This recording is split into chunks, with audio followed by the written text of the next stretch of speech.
Thanks, Travis.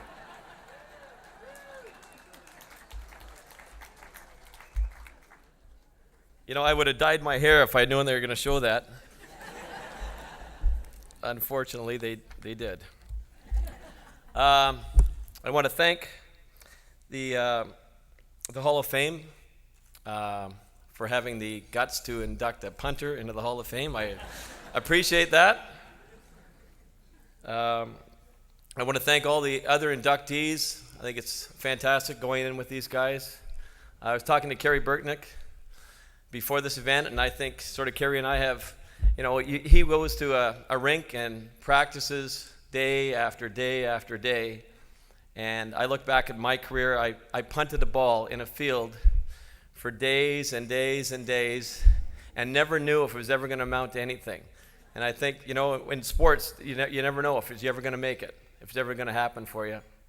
And it took me a long time. Actually, I had no friends. That's why I went to the fields, believe it or not.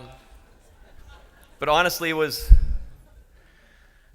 to start at the beginnings and not making it and struggling the way I did for, I think it was 4 years of trying out before I finally made it in 1980. And got a phone call from a man who's here tonight, Paul Robson, sitting over there. He phoned me and said, "You want to give it one more try?" And fortunately, I said, "Okay, I'm quitting my job." I was working in Red Deer, Alberta, and came out in 1980.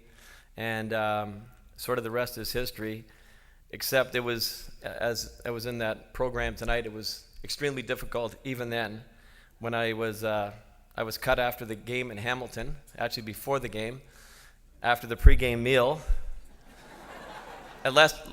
Thank God he let me eat first so I could have something to throw up.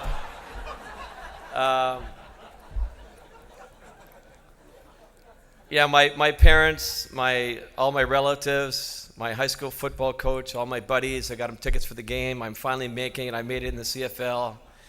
And after the pregame meal, the fateful tap on the shoulder. Yeah, you're out of here. And, I'll say this. Ray Yock, he did invite me back to try out again. And I got my job back the next week. And I was looking under bushes and everywhere else for more kickers trying out for the team after that. And thank God no one did for a while anyways. The next year, their number one draft choice, and if Paul remembers this, was a punter. Yeah, they didn't like my job too much that first year. I hung it up. I struggled through the first few years, and when Paul became the general manager and Cal Murphy became the head coach, our whole organization changed. And I'm saying I would not be up here tonight if I wasn't part of those great football teams. I mean, as a punter, not very often you change games around at all. You're part of winning football teams and great athletes and great players and great management. And these guys, they knew how to put a team together. We got some exceptional football players. And in 1984, to win that first Grey Cup championship is, we had sort of reunion last week.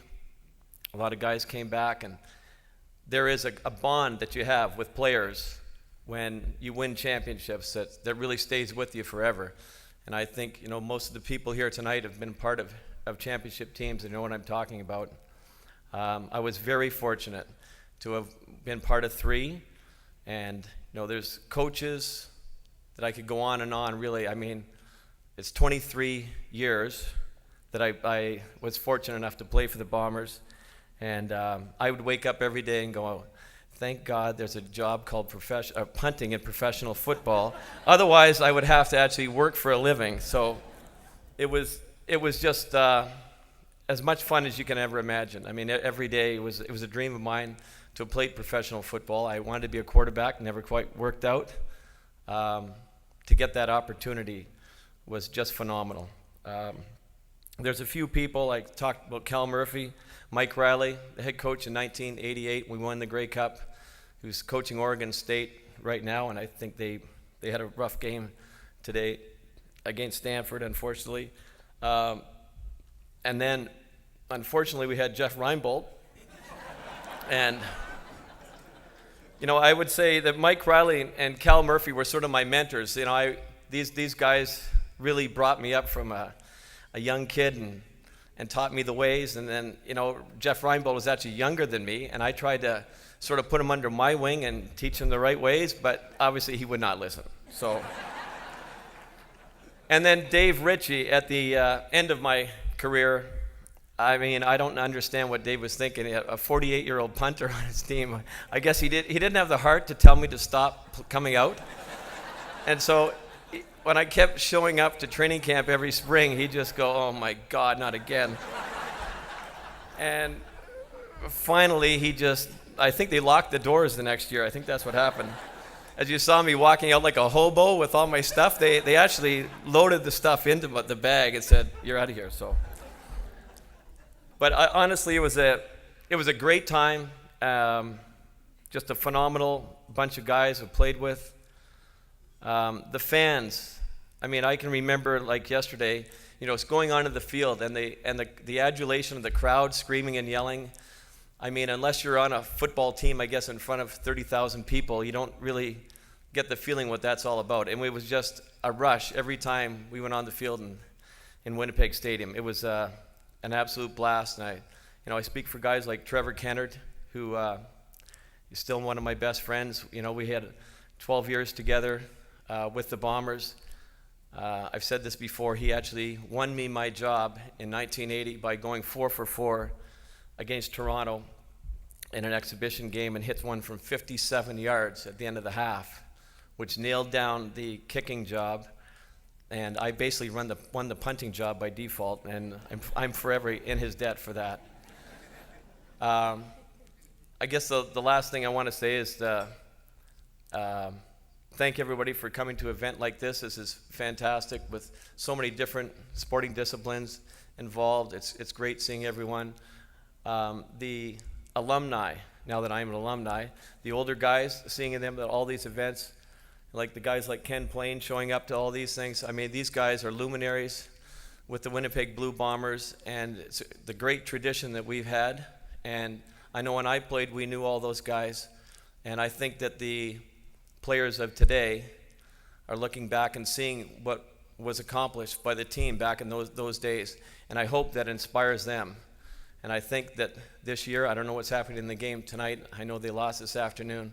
But I'm sure that in the next, hopefully this year, and Joey Elliott, maybe hope you guys can pull it together and win some more Grey Cups and get on a roll here. So I'd just like to finish by saying thank you to everyone. My son, Brett Cameron, is playing at the University of North Dakota. I'm putting a plug in for him right now. He's a punter. And so if the Bombers are looking for another punter, I was down at his game this afternoon. They won. So he's going to be available in a couple of years. So Paul, get on that right now. I'm just telling you to start signing him. To finish off, I'd just say thanks to my family. My mother-in-law, father-in-law are here. My beautiful wife, Louise, who stuck by me all these years. I had to listen to my same stories over and over again. It's pretty tough on her. Anyways, thank you very much, and I really enjoyed being here tonight. Thanks.